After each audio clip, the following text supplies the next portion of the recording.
Hey guys, this is Ride2412 here, and welcome to my Ultimate Marvel vs. Capcom 3 Amaterasu Guide Part 4. Now, I'm just going to let you guys know right now that this is the last part. So, we've covered everything about Amaterasu in the previous parts, such as rushdown, mix-ups, TACs, team hyper combos, the hyper combos. We've covered everything. Now, with that, since we know everything about her, well, mostly everything about her now, we're going to be covering resets. Now, doing resets for the Amaterasu can be kind of difficult because it puts them in the air a lot of the time. Like, if you want to do something like this is probably the best reset she has as far as that goes, because they're on the ground and they can't really do nothing. Or you can do something like this. Do something like that, okay? If you can get your hands on them in a combo. Or like if they like to super jump, or just in general if they like to stay in the air. You gotta do something like that. You gotta put them on the ground to where they'll be scared of your offense, Take advantage of those hard knockdowns, because if you don't, they're just gonna be able to not be scared, Yeah, but try to get meter and try to do something like this. That paper, it has to be blocked high, so let me show you. Just hold on, let me take the advanced guard off. But like, if you don't know if your moves are high or low, go to training mode and try it out. See that? It's high. The paper has to be blocked high, so you can set up our own unblockables in the corner if they just like to hold back all the time. So yeah. As far as that is concerned, resets are concerned, you just want to keep them on the ground as much as possible and do something like that, put out a paper. But since most players like to hold back, you gotta kind of follow them. Like, let me try. Knockdown recovery, back. Since most players like to hold back all the time, which is understandable because this game is random. Oops, messed up. Oh man. But the general idea, try your best to keep them on the ground. You don't want them in the air when you're trying to reset them. You want them on the ground so you can follow up with your offense or something. I wonder why I can't dash now. I don't care. You just want them on the ground. You want them scared of your offense. See, if you can do something like that, you can grab them after that too. So yeah, that's about everything I can cover on resets, other than like, alright, let me go to something really good. Another thing that's good at resetting is, it just popped out. Anyway, another thing that makes resetting kind of good with the Amaterasu, dang, it's kind of hard to do, but I'm trying to get the solar flare low on him so I can counter him. It's a little difficult to do though. You gotta be really quick to do it. Or you can just do something like that. But since they like to hold back all the time, they might not even see that.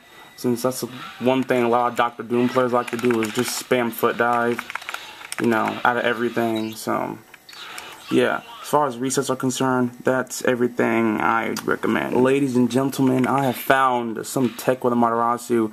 It's actually somewhat a way around push block, but here it is. See that? You got to jump a specific distance from the ground, and you have to use the Goliath jumping heavy. I almost said Goliath there, Goliath. But if you do that, like, see, if you don't dash, you get push block. If you do dash, you cancel the push block entirely. This is something I learned a few days ago. I really didn't know about this. It's actually kind of a little tricky to do, but once you get it done, you'll be just fine. Another way of ignoring, no, not that way. It's with the solar flare, but see that? The timing on it's a little harder to do, but if you can get this specific distance down, push block won't even be a problem. Like if you're going for overheads, even if they block it, you can just see the timing on it's a little strict, but even if they block it, there's like still nothing they can do about it. See, man, that's why like getting those instant overheads down pat is so important. See that? I'm just still in their face.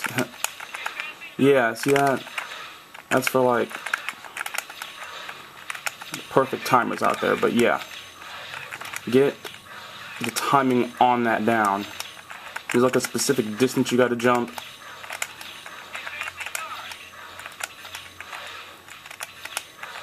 Like you can even do it from a full jump. Oh wow. Yeah, so I guess that's what makes the Goliath stand so good. That jumping heavy is probably one of the best normals in the game. Oh man, all that range I just cover. Oh man. Yeah, but I'm just not sure if you can do it with these two. Looks like you can't. I guess with the light, with the light, yeah, you can. Holy crap. Since the light is super fast, you can, oh man. Yeah, I'm definitely going to be, yeah, you guys definitely experiment with that. Wow. So yeah, that's a way around push block. In this clip, I'm going to be talking about how exactly how to use Ammy well. Now, what you gotta understand about Ammy is that she can be played on like any position, on literally any team, or most. So, one of the best ways to actually get good with Ammy is the number one, like, let's say, let me just go back to the character select. Okay, let's say you're using someone like Dr. Doom. Well,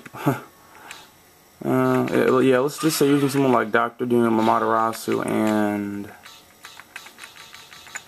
Magneto. Let's just say your opponent's Virgil, Dante, and Wesker.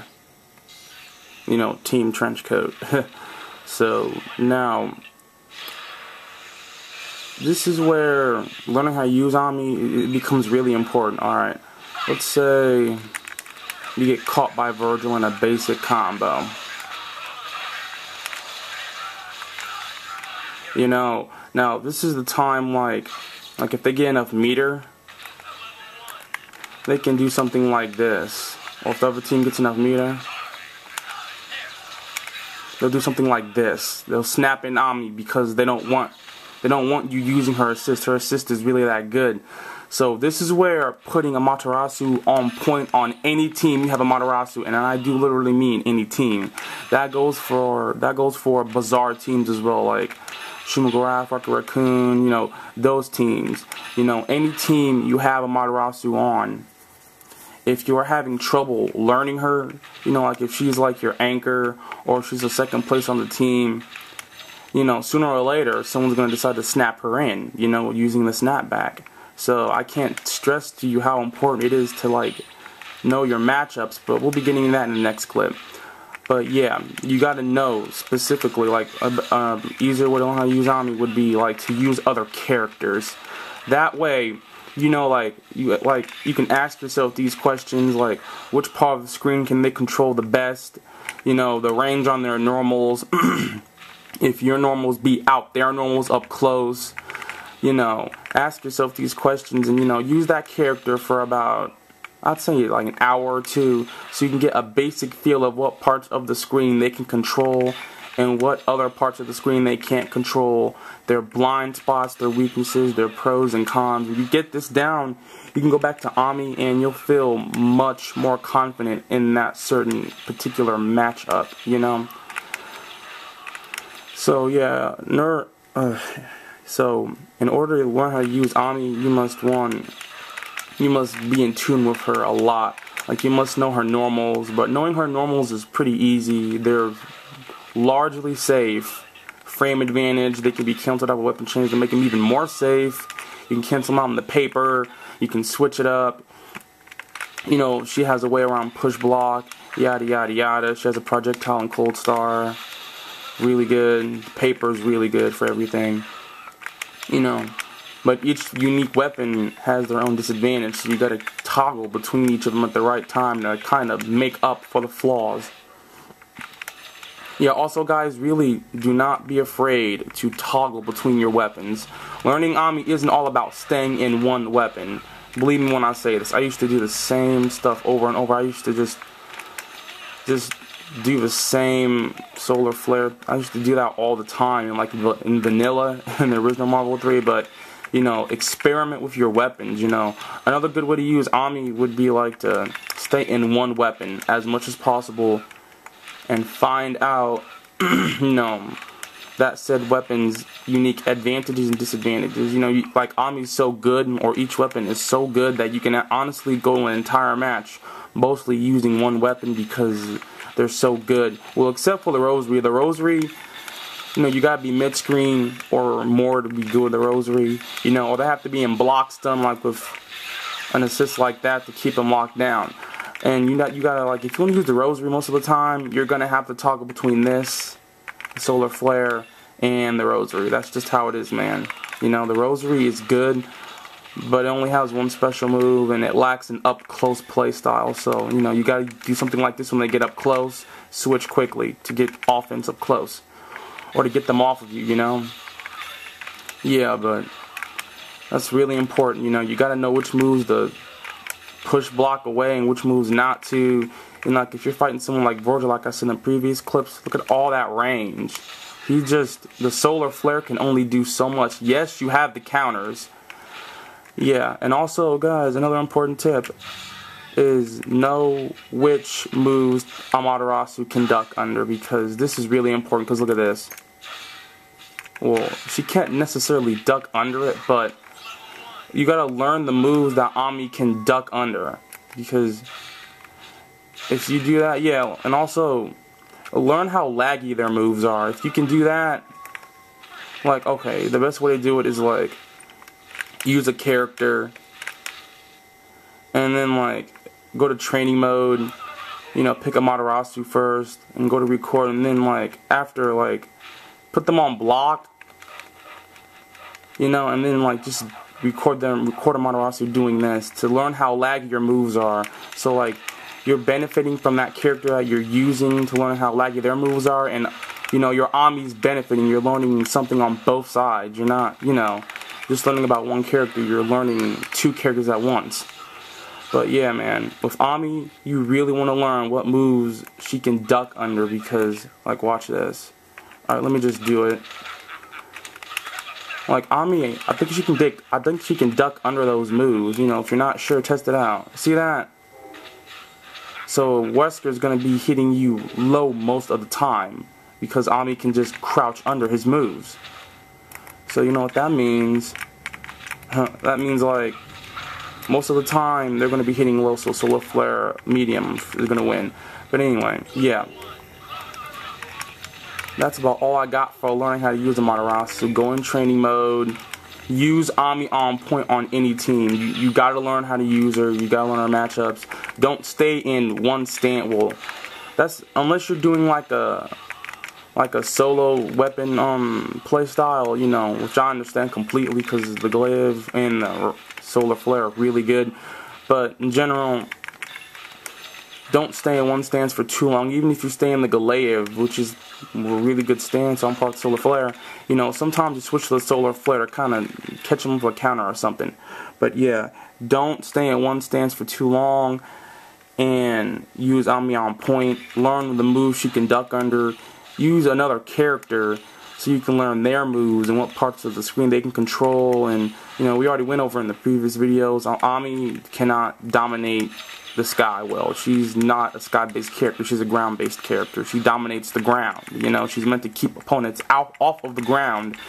And you can do like a air to ground confirm. Although it's not damaging, it's still very important. But yeah, that's about all I got. If you're having trouble learning how to use her normals and her specials, you know, use different characters and learn what they can do against Ammy and stuff like that. And most of all, guys, practice your blocking. Although you shouldn't be blocking in Marvel, there are going to be times where you're going to have to eat offense from like a Sentinel assist plus Magneto or something like that. So practice your blocking too. That's something that comes with time as well.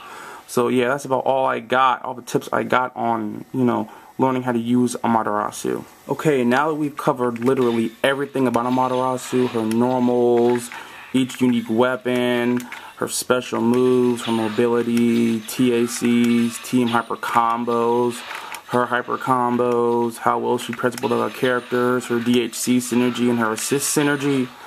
Now in her resets and, you know, how to be good with Ammy basically. Now we get into one of the most important things in any fighting game, and that would be matchups. Now, matchups with Amaterasu, like if you're in the solar flare a lot of time, you really don't have nothing to worry about as far as like if they're gonna try to shoot at you or something, like Dr. Doom spamming plasma beam, going in the air, photon shock, and it's just annoying because she can do something like this. She can reflect it, she can get up close, you know, she can reflect a lot of stuff. She has an answer to projectiles, which is probably one of the biggest problems with a lot of characters in the cast. They're stuck to one play style. It's either they're playing keep away or they're rushing down. And since Ammy can do both of these things, you know, it can get pretty hard for the other character if you know exactly when to use her special moves at the appropriate time. You know, if you know what they're gonna do, you know, you can keep them away, you can do all that other stuff. Like I said, if you use that character for about 30 minutes, 1 hour, 2 hours, you learn which parts of the screen they can control and, you know, which part of the screen they're most powerful at. You know, it's a really important tip to getting to know your matchups with Ammy. But in general, you want to learn what moves you can duck under. You know, you want to know which moves are worth being reflected with, you know, the solar flare heavy. You know, if their normals are short range, you know, you got to use the Goliath stance. Or if you want to have better range against like someone like Dante, like I said before, you're fighting someone like Dante. Look at all that range on his normals. It's really good, you know. You don't want to be caught, you know, in solar flare sometimes like that because his normals are just too long. Look at all that range. He can just anti-air you. Yeah, you'll be able to counter him, but you know, he's gonna have an easier time closing the distance with you because he has all that range. Like, look at that. You know, so like with an assist, like something like this, you know, you're gonna have such a hard time effectively countering him. You know, you gotta have good prediction on what the player is going to do, or what a lot of Dante players like to do. That can be kind of risky. So you can just go to the Goliath stance and be on par with his normals. You know, learn the matchups of Ammy. You know, what matchups can Ammy zone in the best? Like, that's why she's so good against Sentinel, because number one, he has a huge hitbox, and you know, the Rosary stance, it breaks armor. Like, if he just wants to spam moves like this, it breaks armor. Like, let me show you. See, it breaks armor because it hits multiple times. You know, and you know, the Cold Star just goes right through, you know. So yeah, you gotta learn these matchups. You know, what characters can she zone against, or like use that character for about 30 minutes. You know, if they have anything to control the screen with, some type of projectile or something. If they don't, you know, what do you do against these characters? You know, how do you fight against them? What moves do you do against these characters? And in general, if they're stuck to one play style like zoning or keep away, you're not going to have too much of a hard time unless there's someone like Trish, Magneto, you know, characters with flight modes that have projectiles that can sit up there and just hit you with them multiple times. You know, like I said, even Dormammu can be a problem because his moves, yes, they're nullified, but since they take up a lot of the screen, you know, they limit your mobility. He can use Chaotic Flame. Also, yeah, learn the hyper combos that are full screen, because if you get caught with one of those and they deem your Ammy as too big of a threat, you know, they can X Factor and just kill her right there. You know, but in general, learn the character's play style. If you, like I said, if you know more about this character, you're gonna know how to fight them when you're putting a real match against that said character. Like, let's say you're fighting Dante, you know. Dante has like over freaking 30 moves. His follow-ups have follow-ups. And in general, he's not lopsided. His projectiles set you up in situations where he can do something like that. You know, they set him up for a mix-up, generally. So you gotta deem if it's worthwhile reflecting his airplay. You know, you gotta deem that stuff. You know, you gotta like try to predict when he's gonna teleport, or just in general, you know, go to the Goliath stance. I said Goliath stance, and try to get on par with his normals. You gotta know the other characters' normals and stuff like that. The more you know about other characters in the cast, the better you are going to fare against them with Amaterasu. So yeah, guys, like I said before, this is the last part of the Ammy guide. For all you guys who've been viewing it, I really hope you've learned something from this guide, because Ammy's, I don't know why, she's underrated. She's not used a lot. I really don't truly know why. Her assist is, she has 2 assists that are just really great. Her bloom assist is laggy though, so take note of that. But her cold star assist is easily one of the best assists in the game, the best lockdown. She does have TAC infinite. She's really good at every playstyle. She can keep away, you know, with like as an assist like hidden missiles or a beam assist or arrow assist. She can control the screen. You know, she has anti-airs in the thunder edge and the solar flare. She can counter with the solar flare. She's really good at everything. So why aren't we using her? I really don't know why. So that's why I made this guide, so I can help her get noticed by the fighting game community, or the more so or less the Ultimate Marvel vs. Capcom 3 community. So yeah, guys, if you like this guide, or if you like all 4 parts of this guide, comment, rate, subscribe, and I will catch you guys later.